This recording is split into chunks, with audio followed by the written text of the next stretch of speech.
বল।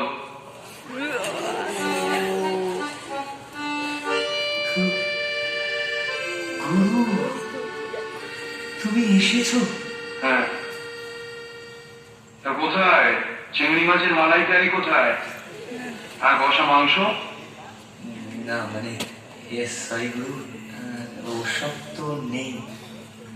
মানে আমি তো তোমাকে নামানোর জন্য। এত নিচে নামলি, কত ছাড় আর মুখ বেললি, আমার আশাই উচিত হয়নি এখানে। না না, এরকম হলো না গুরু, তুমি বড় বড় কষ্টে আছি, তুমি শেষ ভরসা।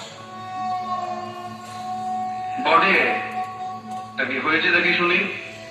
তোর ইনকাম ট্যাক্স আর রাজনৈতিক ঝামেলার কিন্তু আমি কিছু করতে পারবো না, ওটা নিয়ে আমি নিজেই মানে না না গুরু, একটা মেয়ে